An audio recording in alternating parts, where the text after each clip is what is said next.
आपने एक मंत्री के खिलाफ मोर्चा खोल रखा है। हमने किसी मंत्री के खिलाफ मोर्चा नहीं खोला है। ये एक उस सिस्टम के खिलाफ है जो पिछले 25 सालों से इस जोटवाड़ा की जनता को ठगे जा रहे हैं। इसमें आपने एक बयान दिया था, एक बाइट दी थी कि जो मुख्यमंत्री भजनलाल शर्मा का नहीं हुआ वो जनता का क्या होगा। जनता ने मौका दिया योगी आदित्यनाथ जी को, जनता ने मौका दिया आदरणीय नरेंद्र मोदी जी को, और इन तीनों का ही नाम कहीं ना कहीं हमारे जोटवाड़ा के क्षेत्रीय एमएलए साहब डुबो रहे हैं। आने वाले समय में देवेंद्र प्रताप सिंह भी अभी नेता बनने वाला है या क्या कुछ? विधायक नेता बनना हमारा कभी उद्देश्य नहीं रहा है। हमारे तो आदर्श ही महाराणा प्रताप हैं, महाराणा सांगा हैं, वीर शिवाजी है। एक फौजी का धर्म होता है, आपने जो वचन दे दिया, प्राण जाए पर वचन ना जाए, आप उस पर अडिग रहिए। स्वागत है आपका द खबरों पर। मैं हूं आपके साथ मनीष गौड़ और आज हमारे साथ एक ऐसे युवा है जो जोटवाड़ा विधानसभा में छाए हुए हैं। काफ़ी ज़्यादा पोस्टर लगा रखे हैं इन्होंने कई इलाकों में, कई जगहों पर, और जो परेशानियां आ रही है जोटवाड़ा की कई ऐसी कॉलोनीज़ है वहां पर, उसको लेकर ये डायरेक्ट हल्ला बोल चुके हैं। कैबिनेट मंत्री है राजस्थान सरकार में राज्यवर्धन सिंह राठौड़, उनके खिलाफ। तो इनसे बातचीत करते हैं, जानते हैं कि क्या कुछ ये चल रहा है, कहां जाकर अंत होगा, और क्या आपको राजस्थान की राजनीति में एंट्री करनी है, क्या क्या कुछ चल रहा है, सब पूछते हैं, सब जानते हैं। चलिए, कैसे हो आप? बहुत बढ़िया। आपने एक मंत्री के खिलाफ मोर्चा खोल रखा है। सबसे पहला सवाल कि क्यों? नमस्कार। सबसे पहले मैं खबरू चैनल का आभार व्यक्त करता हूं जो निर्भीक और निडर होके जोटवाड़ा विधानसभा, जो राजस्थान में सबसे बड़ी विधानसभा, उसकी आवाज़ उठा रहा है। हमने किसी मंत्री के खिलाफ मोर्चा नहीं खोला है, हमने किसी पार्टी के खिलाफ मोर्चा नहीं खोला है। ये मोर्चा या ये आवाज़ या ये देवेंद्र प्रताप सिंह या मेरे साथ 80 वर्षीय सत्यनारायण जी शर्मा, ये एक व्यवस्था के खिलाफ है। ये एक उस सिस्टम के खिलाफ है जो पिछले 25 सालों से इस जोटवाड़ा की जनता को ठगे जा रहे हैं। वर्तमान में सत्ता भी आपकी, सिस्टम भी आपका, अधिकारी भी आपके, कार्यकर्ता भी आपके। तो आम जनता का जो मूलभूत अधिकार है, सीवरेज, ड्रेनेज, रोड, उसको क्यों उनसे छीना जा रहा है? वो जन स्वास्थ्य का अधिकार है, वो उनके आत्मसम्मान का अधिकार है। हमारी लड़ाई यही है। हमें मंत्री जी से, पार्टी से कोई व्यक्तिगत भेदभाव या विरोध का नहीं है। हमें सिर्फ ये है कि हमारी एरिया को मूलभूत सुविधा दी जाए। आप पिछले विगत 10 साल सांसद रहे, 244 महीने उसमें होते हैं, 2.5 साल से आप विधायक हैं। एक ऐसा काम जो आपने गोकुलपुरा, कनकपुरा, माचवा, हाथोज, गोविंदपुरा, किशोरपुरा, निवारू रोड के लिए किया हो, ये सब लड़ाइयाँ हैं जो मंत्री जी के साथ है।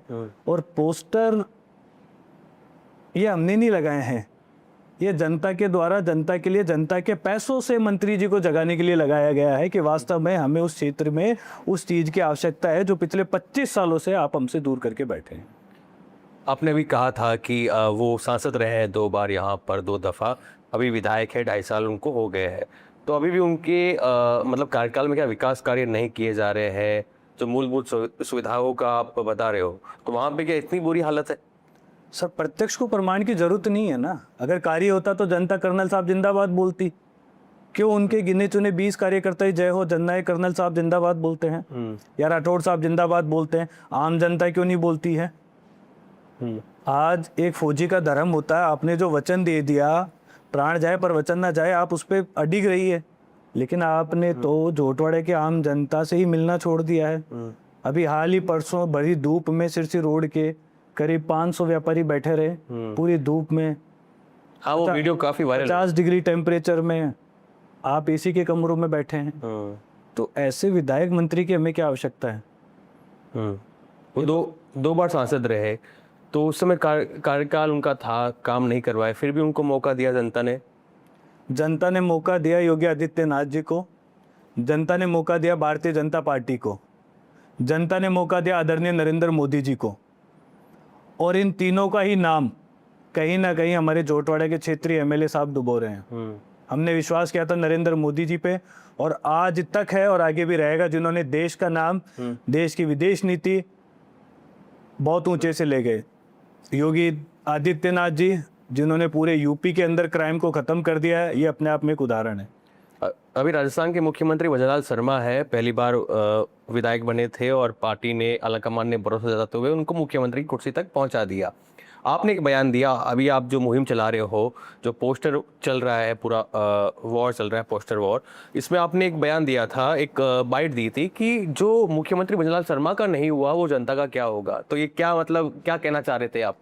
राजस्थान और खास करके हमारी ये संस्कृति रही है कि अतिथि देवो भव, घर के बड़े बुजुर्गों का सदैव सम्मान किया जाए। हमारे घर में कोई भी बुजुर्ग आता हम उनको मान सम्मान करते हैं। पिछले 2.5 साल में ये पहली बार हुआ था कि हमारे प्रदेश के मुख्यमंत्री उस कालवाड़ रोड से गुजर रहे थे, लेकिन हमारे क्षेत्रीय विधायक नदारद थे। हवा महल के विधायक ने आतोज में उनका स्वागत किया, पूर्व मंत्री लालचंद कटारिया जी ने उनका स्वागत किया।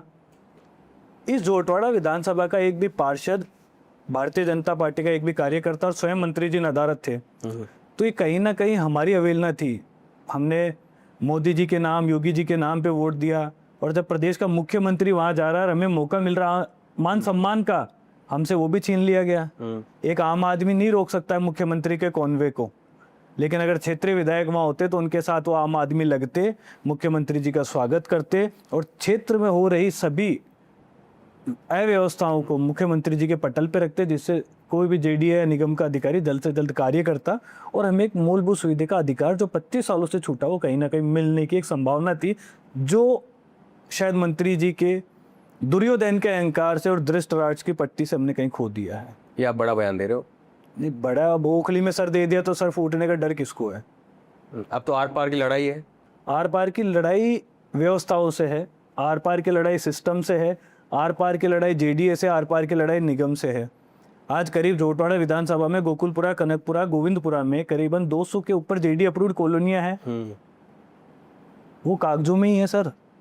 आप उनको धरातल पे जाके देखेंगे, आप कह नहीं सकते जेडी अप्रूव्ड है। उनसे अच्छी गांव की डाणियां हैं। नागौर का एक बासनी गांव है, आप एक बार वहां जाके देख के आइए, रोडें क्या होती है, व्यवस्था क्या होती है। मुस्लिम गांव है लेकिन देख के आइए। अगर मारवाड़ अपने आप को सुधार सकता है और अपनायत की भावनाओं को साथ में रख के सुधार सकता है, तो हमारे जयपुर में क्या दिक्कत है?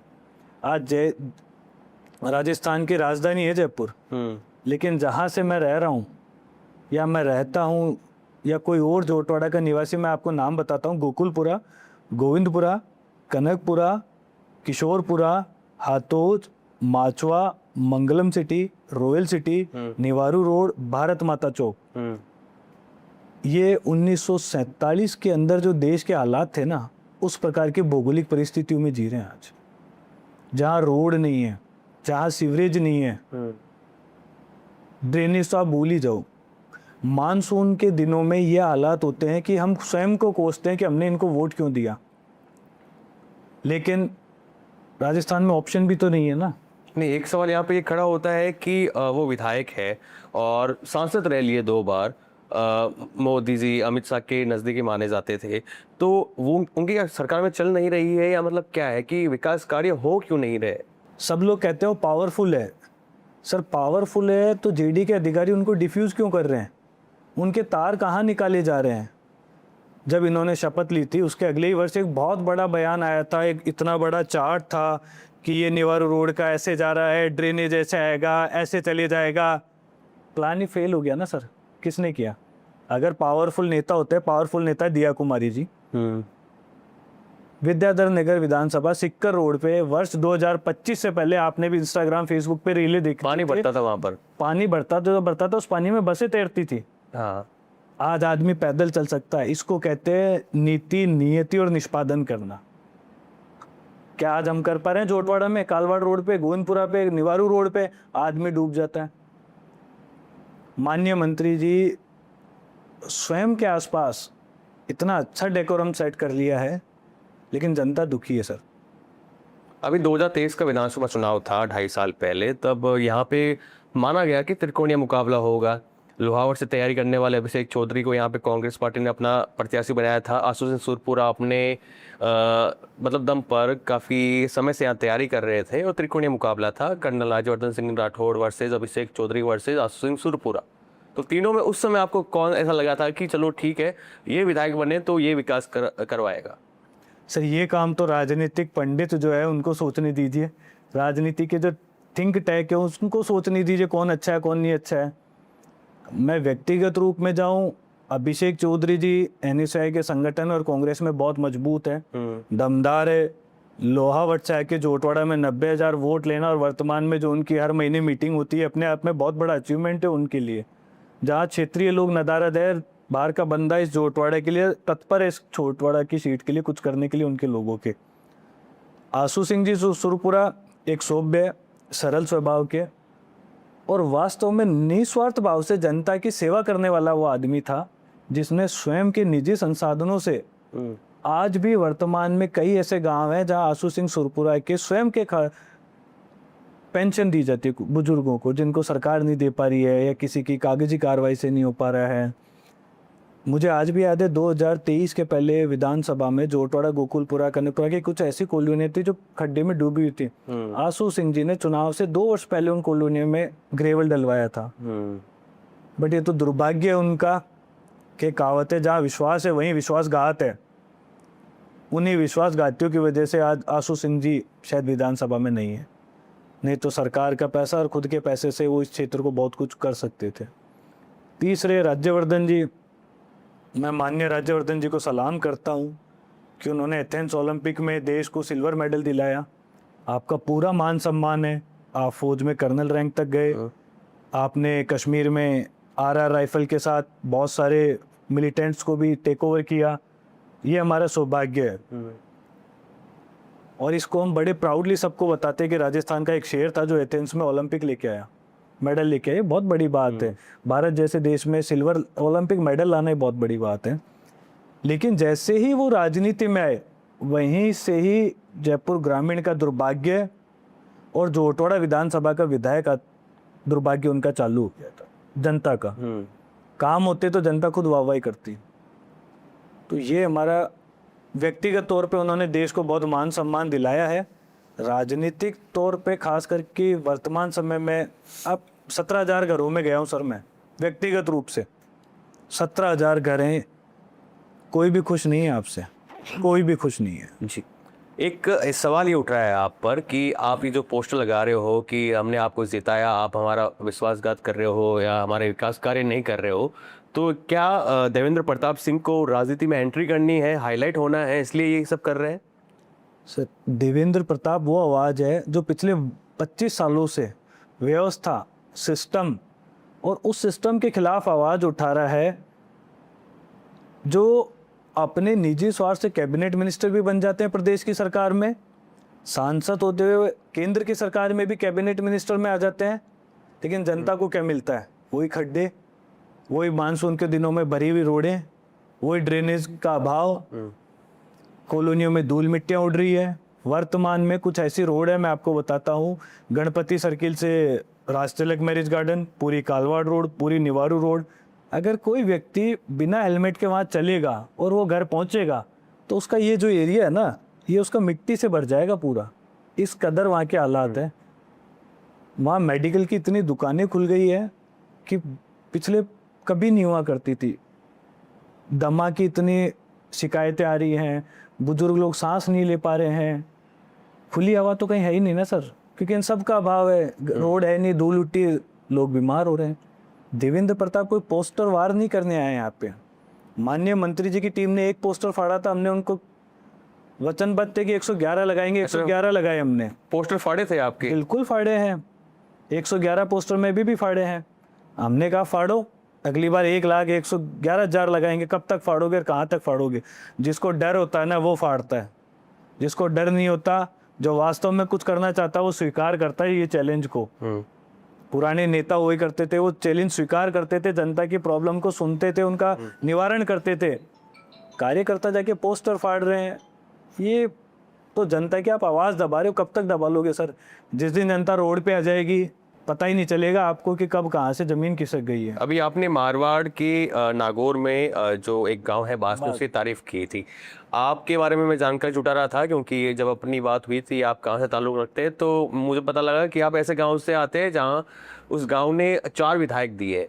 तो मतलब कि उस गांव की जो पृष्ठभूमि रही है, जो नेता दिए उस गांव ने, तो क्या आने वाले समय में देवेंद्र प्रताप सिंह भी अभी नेता बनने वाला है या क्या कुछ बनने वाला है? सर, नेता बनना हमारा कभी उद्देश्य नहीं रहा। ये मेरा सौभाग्य है कि मेरे गांव ने 4 से 5 विधायक अभी दे दिए। श्रीमान राजेंद्र गुड़ा, श्रीमान रणवीर सिंह गुड़ा, ठाकुर वीरेंद्र प्रताप सिंह जी और अन्य कई लोग। तो ये हमारे सौभाग्य है हमारा कि हमारे जीन्स में ही ऐसा है कि कहीं भी किसी भी जनता के साथ गलत हो रहा है, आप उठिए, आप आवाज़ उठाइए। हमारे तो आदर्श ही महाराणा प्रताप हैं, महाराणा सांगा हैं, वीर शिवाजी है, और ये शायद हमारे जीन्स में ये कि कहीं भी गलत हो रहा है, देखो तुरंत उसकी आवाज़ उठा के आपको बोलनी चाहिए। विधायक नेता बनना हमारा कभी उद्देश्य नहीं रहा है। बोलने के लिए हिम्मत तो चाहिए, लेकिन मजबूरियां कभी कभी ऐसी होती है, जैसे आपके बारे में मुझे पता लगा कि आपके पिताजी एनबीसी में मजदूर थे और आपके मतलब मजदूर थे, कोई बड़े पद पे नहीं थे, बड़े ओहदे पे नहीं थे। आपके बड़े भाई जो छोटी सी उम्र में उनका निधन हो गया, तो आदमी टूट जाता है या फिर कुछ जिम्मेदारियां ऐसी आ जाती है कि पीठ पर कि आदमी परिवार की तरफ देखते देखते समय चला जाता है। सेवा कार्य करने के टाइम नहीं मिलता है उसे, लोगों की बात उठाने की कुछ समय नहीं मिलता है। तो आप कैसे मतलब मैनेज कर रहे हो, क्या फाइनेंशियली कैसे कुछ मैनेज कर रहे हो? ये मेरे पिताजी और मेरे श्री हिम्मत सिंह जी शेखावत और मेरे दादोसा श्री पृथ्वी सिंह जी शेखावत, ये वास्तविकता है कि एनबीसी में मजदूरी करते थे। 9 से 10 घंटे की ड्यूटी करके आके जब घर आते थे ना, तो उनके ये हाथ काले होते थे और ये कपड़े बिल्कुल काले होते थे ग्रीस से, तेल से। उन्हीं के संघर्ष ने परिवार, संघर्ष, संस्कार और लड़ने की जो इच्छा शक्ति मेरे पिताजी और मेरे दादोसा ने मुझे सिखाई, शायद उसी का परिणाम है कि आज हम जोटवाड़ा की जनता की आवाज़ उठा पा रहे हैं। मेरे बड़े भाई श्री बलवीर सिंह जी का एक निधन बाल्यावस्था में हो गया था, लेकिन उनका आशीर्वाद तब भी था, आज भी है, आगे भी रहेगा। मेरे काकोसा नंदू सिंह जी हो गए थे, लेकिन परिवार का आशीर्वाद ही होता है, पूर्वजों का ही एक आशीर्वाद होता है कि कोई भी व्यक्ति इस क्षेत्र के लिए आवाज़ उठा सकता है। मैं ही नहीं हूँ, बहुत सारे ऐसे लोग हैं जो उठा रहे हैं। आपके जब बड़े भाई चले गए थे, आपकी उम्र कितनी थी? 22 साल की। 22 साल की उम्र थी, तो मतलब 23 साल के वो चले गए थे। और आप मतलब फिर इकलौते रहे आप? तो बहन मतलब बहनें हैं आपकी? नहीं, परिवार में इकलौता सदस्य हूँ। इनडायरेक्टली सर पूछ रहे हैं कि आपको डर नहीं है क्या किसी का? तो सर देखो, बात तो ऐसे, मृत्यु तो सबकी निश्चित है, कोई आज आया कोई कल जाएगा, मैं भी जाऊंगा कोई और भी जाएगा, लेकिन उससे डरे क्यों? जीवन एक ही मिला है हमें, और इस क्षेत्र के लिए कुछ करके जाना है, यही हमारा उद्देश्य है। अच्छा, अभी एक वीडियो वायरल हुआ था कि वो बुलेट पर निकले थे अपनी विधानसभा का जायजा लेने, और अधिकारियों के साथ जो गाड़ी पे वो एक मैप रख के कुछ बातें कर रहे हैं, तो वो इम्प्लीमेंट नहीं हो रहे हैं। वो अपनी तरफ से क्या प्रयास कर रहे हैं, इम्प्लीमेंट नहीं हो रहे हैं? आपने कहा कि चल नहीं रही है, मैंने सवाल पूछा था, आपने जवाब दिया। तो मतलब इम्प्लीमेंट क्यों नहीं हो पा रहा है? वो वीडियो बन रहे हैं, एक मीटिंग में बैठे हुए थे, वहाँ पर काफ़ी अधिकारी बैठे हुए थे, वो कुछ सीवरेज को लेकर, क्योंकि सीवरेज की वहाँ काफ़ी समस्या है। तो इम्प्लीमेंट क्यों नहीं हो रहा है, इम्प्लीमेंटेशन क्यों नहीं हो रहा है? आपने कहा रात को बुलेट पे निकले थे। एक मंत्री को किस बात का डर है कि वो रात को निकल रहा है? एक क्षेत्रीय विधायक को किस बात का डर है कि वो रात को निकल रहे हैं? एक सरकार के कैबिनेट मिनिस्टर को किस बात का डर है कि वो रात को निकल रहे हैं? आप दिन में निकलिए, भले बुलेट पे नहीं निकलिए, अपने कार पे निकलिए, देखिए कहाँ प्रॉब्लम है। उसके पश्चात उनका एक वीडियो आया था, सोशल मीडिया पे देखते हैं सर हम तो, खैर मंत्री जी रियल कम रील मिनिस्टर ज़्यादा हैं। हमने सोशल मीडिया पे देखा था कि वो एक अधिकारी से पूछ रहे हैं कि ड्रेनेज और सीवरेज का क्या है। अधिकारी उनको कहते हैं कि कालवाड़ रोड पे ड्रेनेज प्रस्तावित है, इसलिए हम रोड नहीं डाल रहे हैं। उसके बाद मंत्री जी का कोई जवाब ही नहीं आया।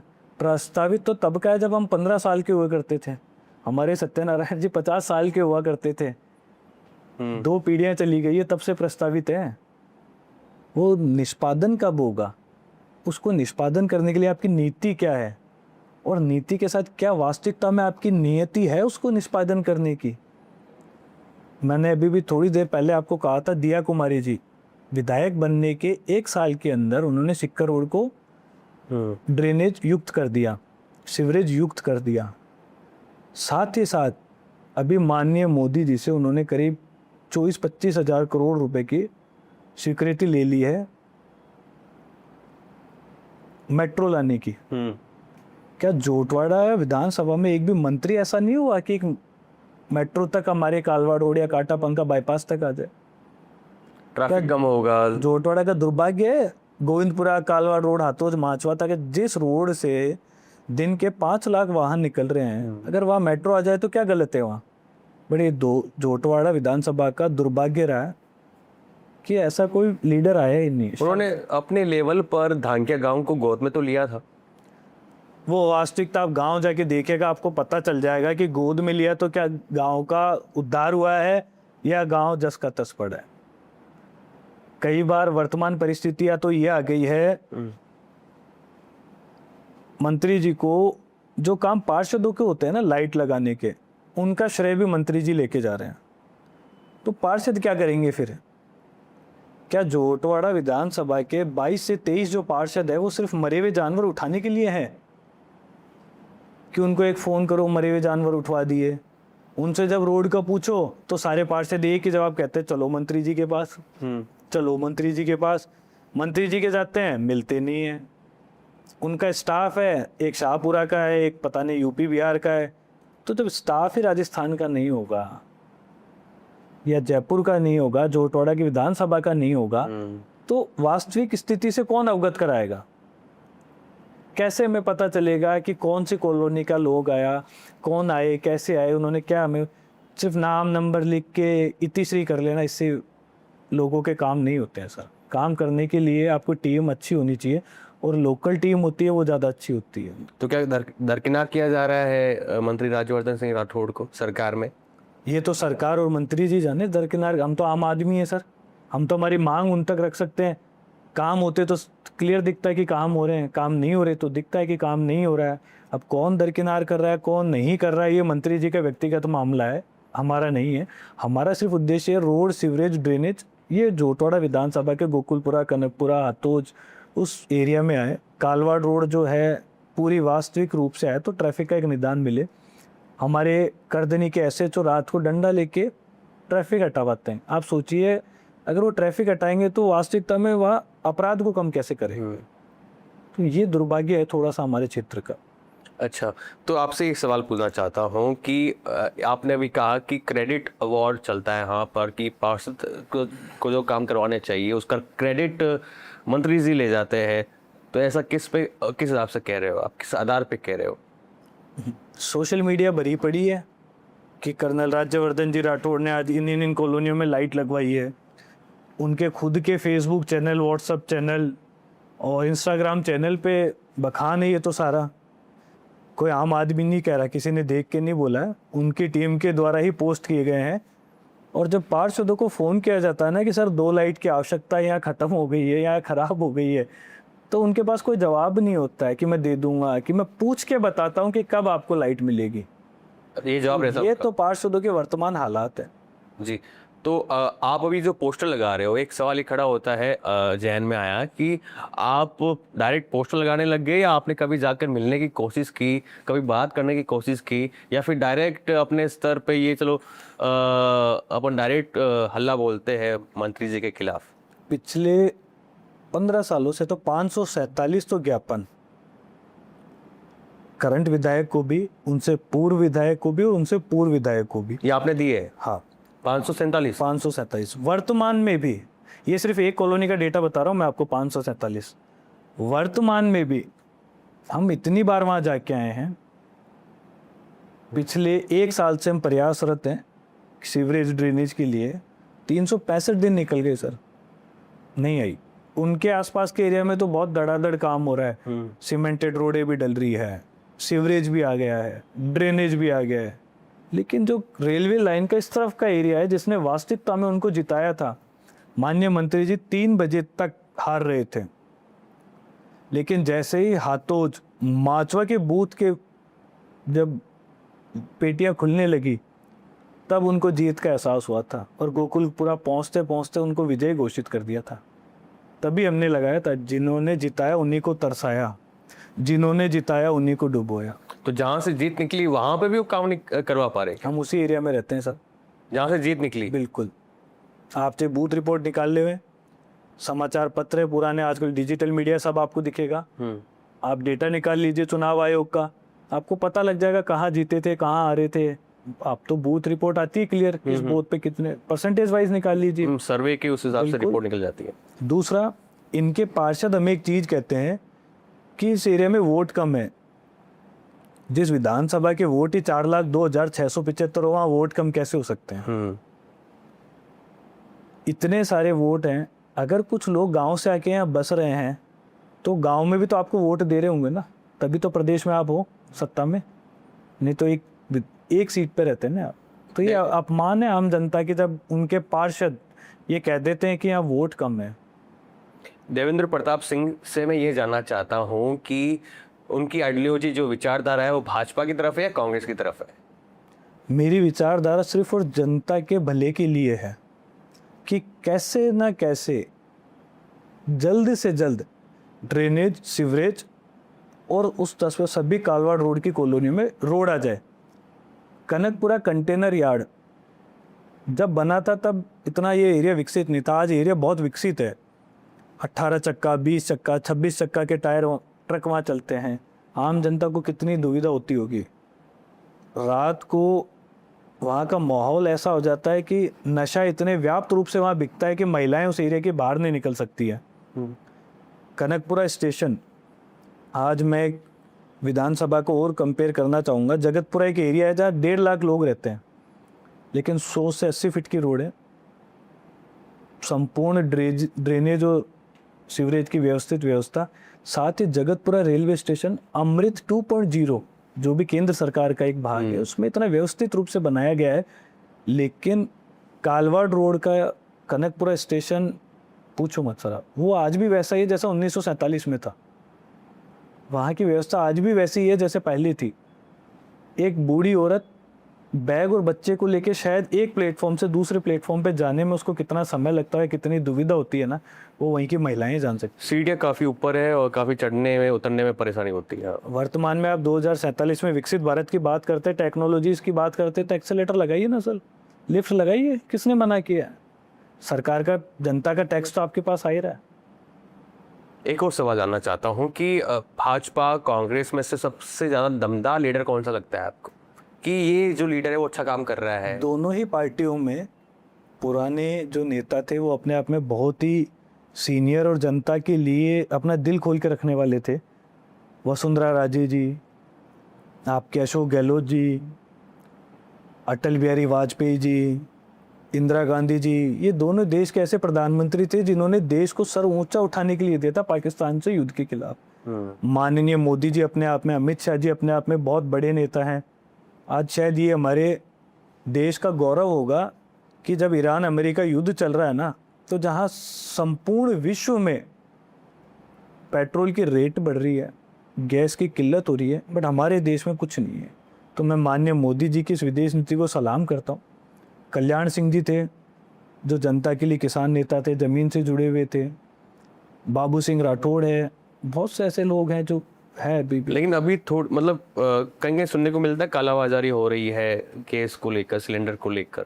इसके लिए प्रशासन जिम्मेदार है। प्रशासन को ये सब चीज़ें ध्यान रखनी चाहिए, कहाँ कालाबाजारी हो रही है, कहाँ नहीं हो रही है। हमने बुक कराए थे, हमारी कॉलोनी में ऐसी कोई समस्या नहीं आई, समय के साथ आ रहा है। तो ये तो प्रशासन को देखने वाली चीज़ है। हर चीज़ के लिए सरकार को दोष देना अपने आप में भी एक थोड़ा गलत हो जाता है कि हर छोटी चीज़ के लिए हम सरकार को दोष, जो गलत है वो गलत है, जो सही है वो सही है, हमें स्वीकार करना होगा। आपके चैनल्स के माध्यम से बता भी देता हूँ, मैं भारतीय जनता पार्टी या भारतीय जनता पार्टी के किसी नेता के खिलाफ नहीं हूँ या किसी मंत्री के खिलाफ नहीं हूँ। मेरा उद्देश्य है, हमारा उद्देश्य है कि सिर्फ और सिर्फ हमें ड्रेनेज, सीवरेज और रोड कनकपुरा स्टेशन आए और कंटेनर यार्ड को इस एरिया से आप बाहर निकाल दीजिए। जहाँ आपकी मर्जी आप वहाँ लगाइए। इस क्षेत्र की जनता को, आप बात करते हैं जलवायु की, एक बार आप जो मैंने आपको रोड बताइए 6 बजे से 7 बजे के बीच आइए।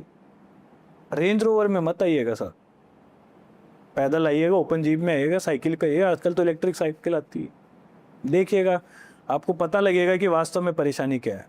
आप युवा हो, देवेंद्र प्रताप सिंह युवा है, थोड़ा रैपिड फायर खेलते हैं आपके साथ। तमाम जो युवा नेता है राजस्थान की राजनीति में, उनको लेकर आप क्या सोचते हो, आप क्या राय रखते हो, बताइएगा। सबसे चर्चित एक विधायक है निर्दलीय शिव से रविंद्र सिंह भाटी, उनको लेकर क्या सोचते हो? सलाम है सर, जो आप कर रहे हो करते रहिए, बहुत अच्छा है। जो आपने मुद्दा उठाया कि बॉर्डर एरिया के लोगों को बिजली और पानी नहीं मिल रही, ये शायद राजस्थान का दुर्भाग्य था कि आज़ाद हुए 75 वर्ष हो गए लेकिन पानी और रोड नहीं आना। आप बहुत अच्छा काम कर रहे हैं, करते रहिए। ओरन के लिए आप पैदल चल रहे हैं, बहुत अच्छा काम है, आप करते रहिए। छोटे मोटे लोग उंगली उठाते रहेंगे, उठाने दीजिए। मुकेश भाकर व्यवस्थित, सुव्यवस्थित, बड़ी सोच के आदमी हैं। लाडनू जैसी विधानसभा में इतने काम करा दिए, धन्यवाद है आपको।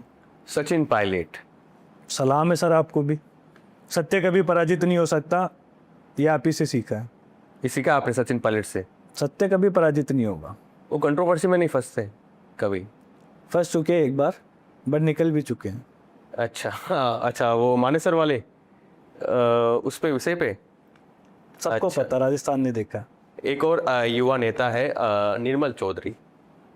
कभी मिला नहीं, रील के माध्यम से देखा है। अच्छे हैं, लीडर हैं, युवा है, जनता की आवाज़ उठा रहे हैं, काम करेंगे, आगे जाएंगे। आपके शेखावाटी से आने वाले राजेंद्र राठौड़।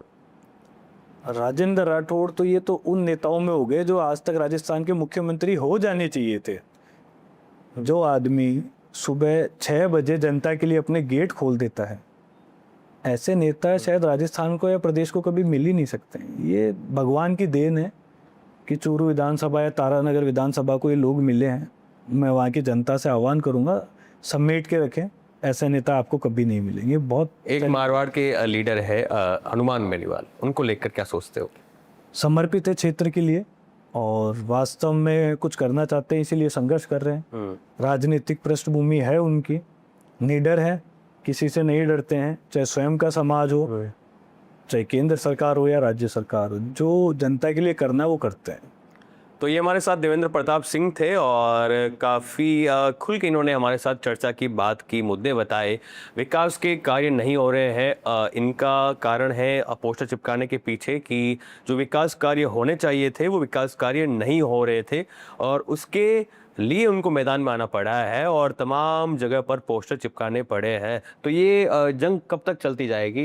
एंड करते करते इसका जवाब दे दीजिए कि ये जो चल रहा है पोस्टर वॉर, ये कब खत्म होगा? 60 दिन का टाइम हमने माननीय मंत्री जी को दिया था, उसमें से 10 दिन तो खत्म हो गए, 50 बचे हैं।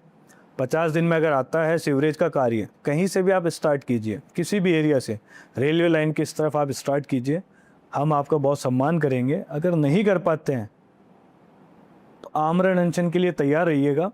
ये हमने आपके ऑफिस में तब आपको बताया भी था मंत्री जी को कि अगर ये कार्य नहीं होता है तो हम आमरण अनशन करेंगे।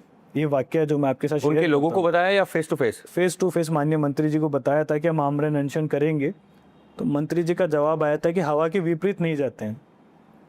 तो माननीय मंत्री जी, हवा के विपरीत ही आप एथेंस ओलंपिक जीत के लाए थे, हवा के विपरीत आप विधायक बने हैं, हवा के विपरीत आप स्वयं सांसद बने थे और हवा के विपरीत ही आपने राव राजेंद्र सिंह जी को जिताया था।